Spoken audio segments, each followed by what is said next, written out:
Welcome to the No Sports Report, a production of iHeartRadio and Treefort Media.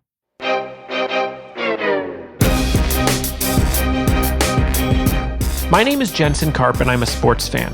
Or I guess just a fan, because there are no sports. I even missed the Kentucky Derby. I've been trying to set up races between my dog and cat, putting treats at the end of a hallway and making bets on who gets the snack first. No one's giving me odds. It's actually pretty sad and is making both my pets super fat. So to focus on something else, I'm talking to athletes and sports industry professionals about what they're doing in quarantine, hoping to figure out if they miss competing as much as I miss watching it. This is the No Sports Report. David Dahl is no stranger to time off. Last year, he played only 100 games in a season where he was selected as an all-star in the first half, but missed most of the backstretch thanks to an ankle injury. And keep in mind, that was his healthiest season since he got called up in 2016 when he began his career with a 17-game hitting streak, tying a record in place for over 60 years. But yeah, then he got injured again. Not to mention the minor league collision that led to him having a spleen removed. What I'm saying is, don't stand next to David during a lightning storm. But 2020 is supposed to be his year. That is, if baseball still exists. He's in the best shape of his career, healthy and ready to finally experience an entire schedule and rumored to be Colorado's leadoff batter come opening day. His potential is off the charts. He just needs to get back out there and stay safe. We talk about his chill but focused schedule, his power broker sports agent wife, his weakened immune system, and his short yet memorable esports career. And full body shaving. This is my discussion with David Dahl on the No Sports Report.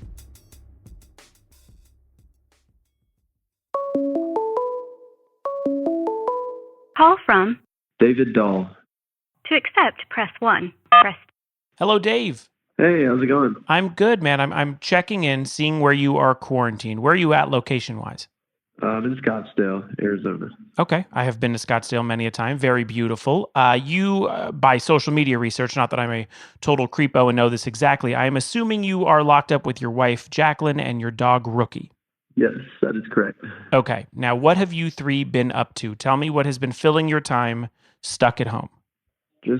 I've been working out, running, kind of doing, stuff to stay ready in season, and then a lot of pool time, laying by the pool, swimming, playing with my dog Rookie, and then some video games, just playing MLB The Show. Right. Now, let me tell you, I've talked to many athletes so far on this podcast, and I already appreciate your tone. You sound a lot like me when I talk about what I'm doing. I go, I don't know, I'm sitting on a couch playing with my dog. I have a 10-month-old, sure, whatever. I go to the pool. Maybe I work out. I like your tone. Most athletes I talk to are like, I'm staying fit. I'm working out. I'm thinking baseball. Like, you seem to be living it up, and I appreciate that. Yeah, just doing what I can. I'm just trying to get as tan as possible. Yes. See, this is my guy already, Dave Dahl. Tell me what you have been doing to stay fit. I myself have pretty much thrown caution to the wind. I don't care, but I talk to athletes and I sort of live vicariously through you guys. So tell me what a workout is like right now. Yeah, so Monday, Wednesday, and Friday, I have a spot. It's one of my buddies. His dad played in the big leagues, Luis Gonzalez, for a long time. Yeah, and they have their own gym and at their home, so they're letting me use it Monday, Wednesday, Friday. I go in by myself, work out, do what I need to do, run everything, and then I wipe down and clean everything that I use, and then I leave. Really don't see anyone. They're just, I'm thankful I'm able to use their place. And then there's a couple of days I'll go hit with one of my hitting coaches, and we have a cage where it's just us two, and so I don't see anyone there either. So probably hitting 2 to 3 times a week, and then just trying to stay busy, stay in shape, and do whatever I can, so whenever we do get the call, I'll be ready. It is baseball in a zombie land. I'll tell you, you did no talking to anyone. No pepper. Pepper's a done hobby. No one does that ever again.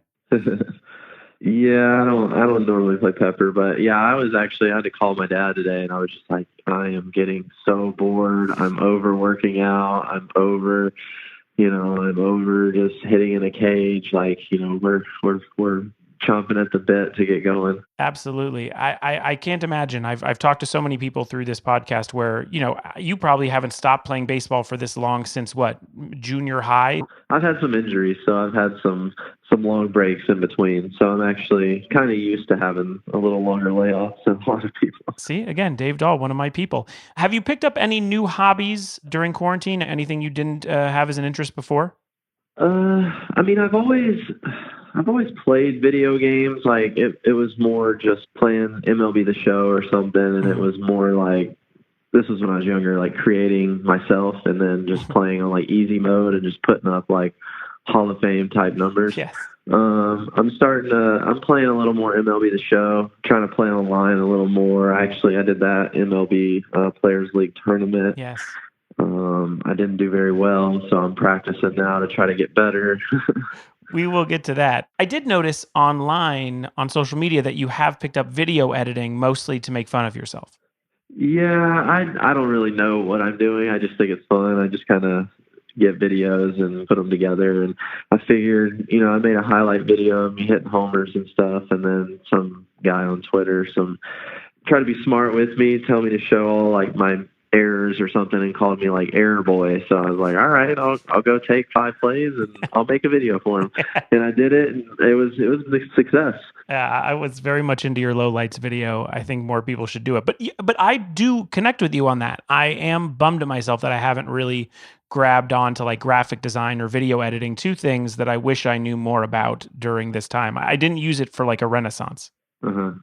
Yeah, I just like watching. I'm obsessed with like swings and hitting and watching hitting videos. So I'm always just trying to watch my good swings right now. Remember that I can hit. Remember that I'm a good player. Like just trying to watch things that keep your confidence up and kind of make you happy. So that's what I was doing. I have been watching, and I don't even, it's so crazy. I don't even like amusement parks, but for some reason I've been watching like worldwide amusement park videos, and I've never had an interest for it, but I'm like in a YouTube hole of just remembering when we all got together in weird places. That's stuff we'd kind of taken for granted. So now you look back and you're like, man, I miss those times. So yeah, it's definitely put a new perspective on everything. Well, quickly, your wife is a superstar in sports marketing. She founded the One Up marketing agency. She works with Pat Mahomes, Danny Amendola, which is a job that I assume doesn't even sleep during the pandemic. Is she still working from home? Is there any slowdown for someone like that? Yeah, she's always worked from home. She's fortunate enough to have like a home office, and she gets all her work done from home. The only thing that's really changed is she usually travels all the time, so obviously she can't travel. But right now it's still crazy for her. So she's working from probably 9 a.m. to 9 p.m. every night. Just a lot of different things going on that she can do. But this is where she's really good because she's super creative and can come up with different ways, ideas to do the marketing stuff without having to travel and being able to do it from home. Are you bugging her like, let's go to the pool? What are you doing? No, I try not to. Okay. Trust me. I get every once in a while I get the like snap to turn the TV down. It's too loud or yeah. I love that. Back in AA ball, you suffered a spleen laceration, which is a crazy baseball injury to have. You ended up deciding to have your spleen removed. And excuse me if this is a very dumb question, but when COVID-19 started, does that scare you because of your immune system? Oh, hell yeah, it does. I was trying at the beginning not to like panic about it, but it's definitely something that I was like, okay, I gotta be super cautious. Gotta do everything the right way, So it's something I gotta be smart with. Yeah, that is. I've been thinking to myself. My son was born premature with this lung disorder. He's fine now, but we did have to call the doctor, and we were like, "Is that a pre-existing condition?" And his answer was quick, which is like, if he has it right now, absolutely, there's liquid in his lungs. And that changed everything. I mean, we became a bubble, of a house for at least a month until we were sure there was no liquid there. So I assume you might move slower than others to get back to the market or whatever it is you have to do. Yeah, definitely. Just I talked to a lot of our trainers, doctors, and everything, just to make sure, And they said, yeah, with your immune system, you are a little more risk, but you are healthy, you are strong. So hopefully that helps you, and you really just got to be smart with everything you're doing. So I'm being very smart, staying at home, doing what I need to do to stay ready. But being smart is the main thing. If you ask me, more pool time will help your spleen. I'm not a doctor, but Oh yeah, yeah. I'm out there for hours, like hours and hours a day. great. It's absurd how tan I'm getting right now.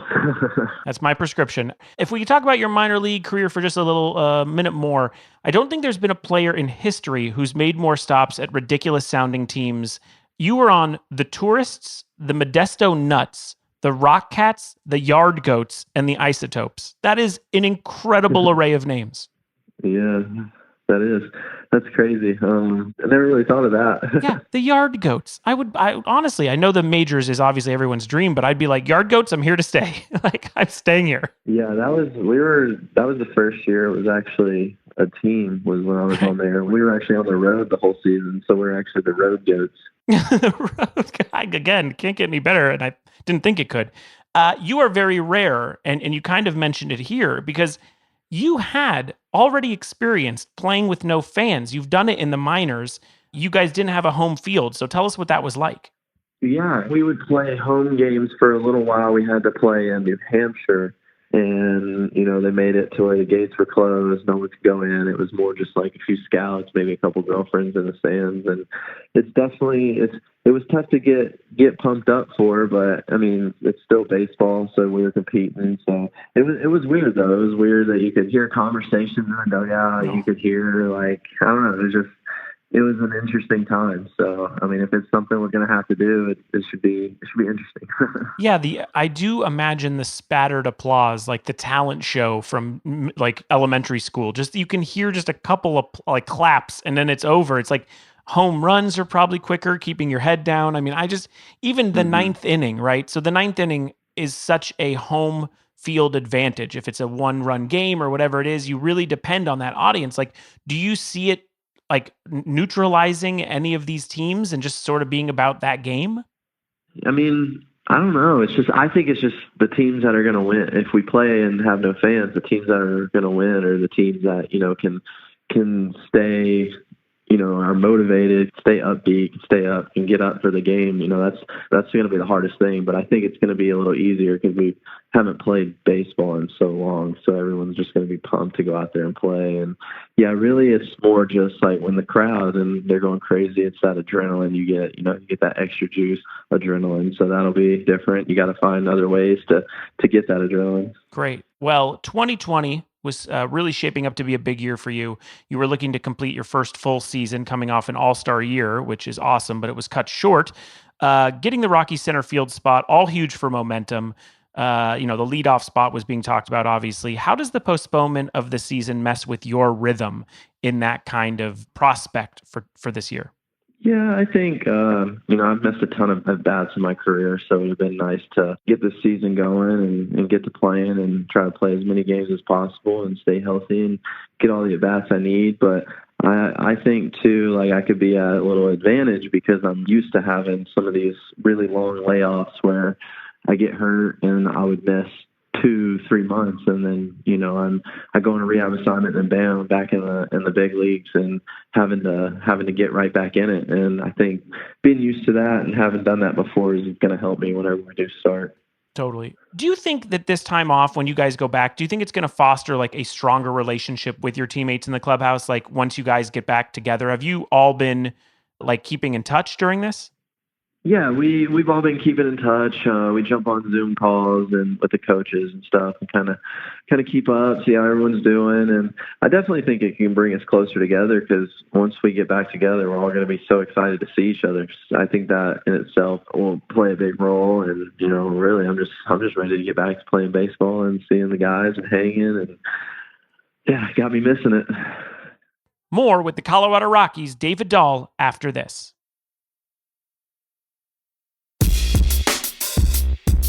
Right now, Feeding America is working tirelessly to ensure our most vulnerable populations, like students who are out of school, the elderly, individuals whose jobs are impacted, and low-income families, continue to have access to food and other needed resources during the COVID-19 pandemic.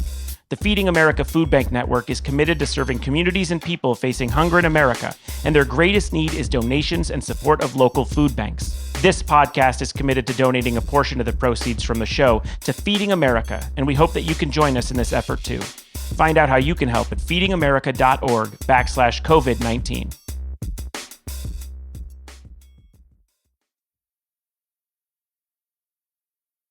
Now, here's the rest of my chat with the MLB All-Star David Dahl.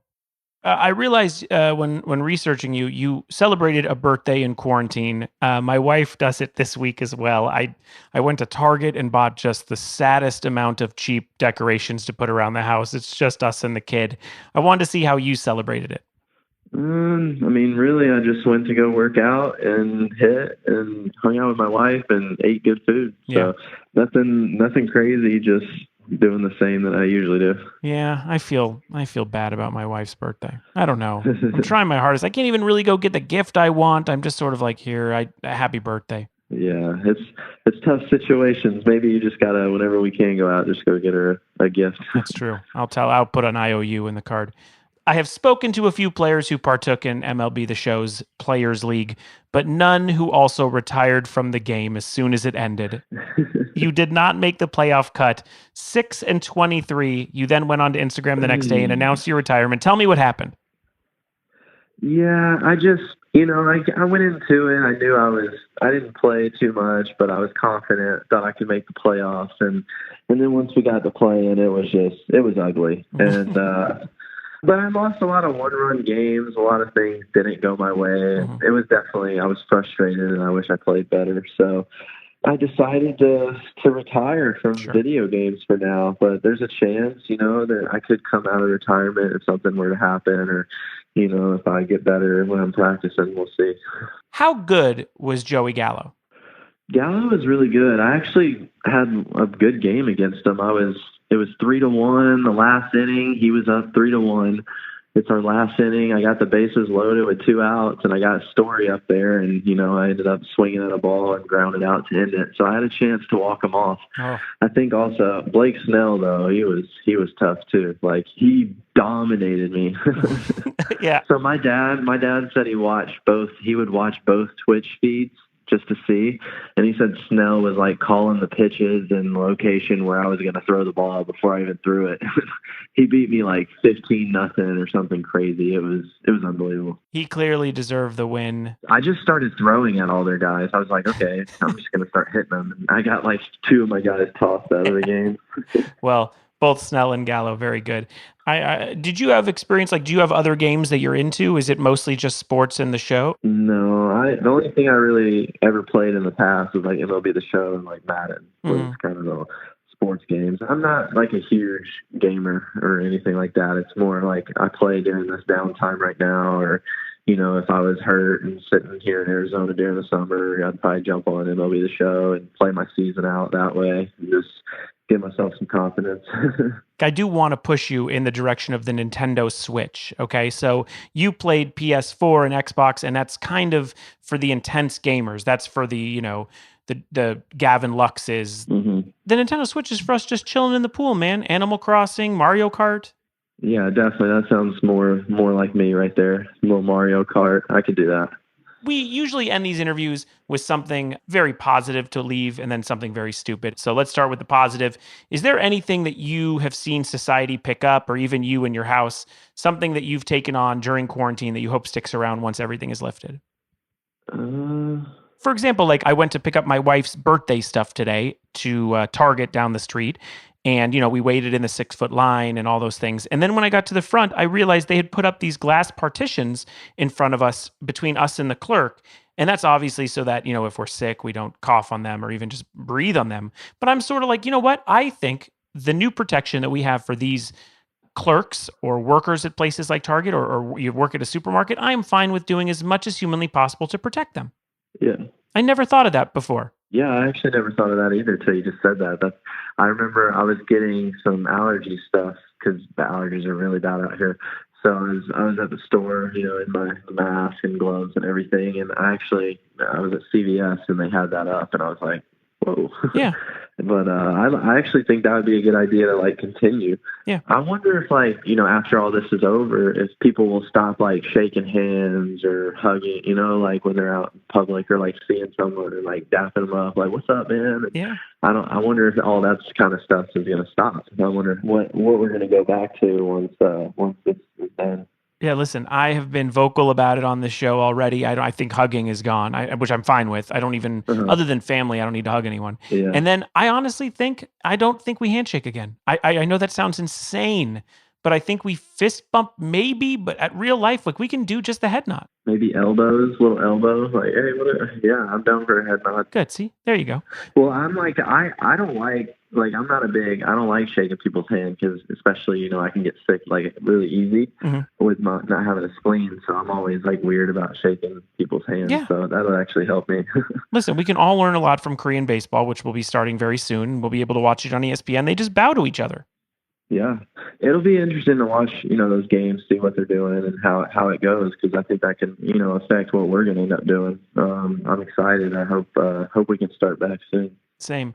All right, into the stupidity. Some suggestions for you during the pandemic. I am super into what you're doing already, but I mean, listen, it gets late, gets dark, gets cold, can't go in the pool. So here are some things for during that time. I am not a coffee drinker, but something has been making the rounds online during the pandemic. It is a trendy drink to make at home, and I tried it. My wife made it for me, and it is delicious. Do you know about Dalgona coffee? Dalgona coffee or whipped coffee? No, I haven't heard of it. What is it? Okay. Very easy Google search. It is a very Instagram friendly type of coffee drink, but well, first, it originated in South Korea, and you make it with just instant coffee, sugar, and milk. It tastes to me like a coffee milkshake. There's also a recipe online how to make it with peanut butter. Gotcha. That's the only thing is I'm trying to eat super clean and not go with a lot of sugar. So I might, if I do it, I'll have to do it on like a weekend. Maybe have a cheat, then I can try it. All right, good. Write it down. Everybody is looking for a new TV show to binge. With Tiger King and Ozark, we're running out of stuff. People have done those already. So there's a new HBO show, not a sponsor at all, but I will take their money if they want to. It is a show called Run. Have you heard about it yet? Run? No, I haven't. All right, good. It's a comedy thriller produced by Phoebe Waller-Bridge of Fleabag. Okay, so she made Fleabag, which everyone loved. And she collaborated with a woman named Vicky Jones, who she works with on all her shows. It stars Merritt Wever and Dominic Gleeson. And I'm just going to read you the synopsis. Here it is. Ready? All right. Ruby Richardson walks away from her ordinary life in the suburbs to revisit her past with a college boyfriend, Billy Johnson. The two made a pact 17 years earlier that if either one of them texted the word run to the other one and the other one replied with the same, they would drop everything and meet at Grand Central Terminal and travel across America together. Interesting. Great. This is great. First season, 7 episodes long, and they've released it on HBO. You can watch it on demand or whatever, but it's funny and it's kind of a thriller.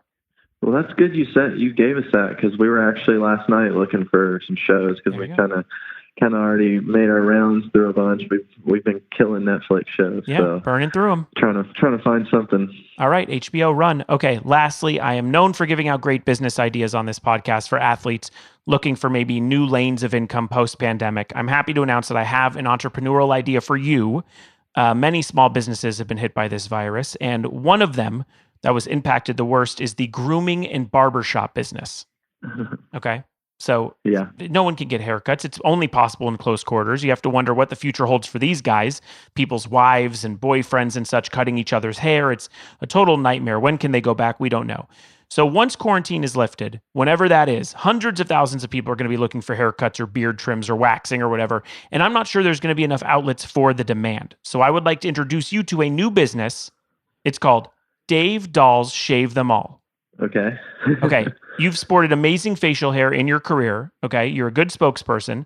This is just a celebrity endorsed outlet to get shaved, full body options, sort of like, head to toe. Listen, I don't want to get into too much detail about, what gets waxed or shaved or whatever, but it is a place you go to get fully shaved once the virus passes. I like that. Okay, good. And you want me, and I should be the one like running it, huh? Dave Dahl, Shave Them All. Yeah. I mean, listen, open one in Colorado first. We'll see where it goes, but it's a good start.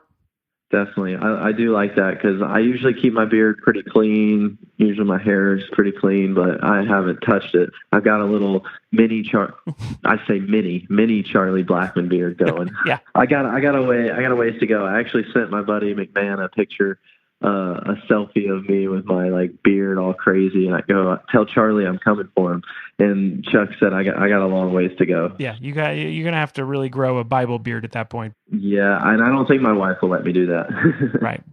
Listen, she's working all the time. You could always sneak it in, then have to shave it later when she sees it. True.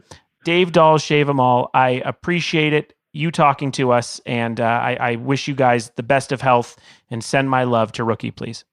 Yeah, thank you. I appreciate that, and I will. Rookie's right here. He says hey.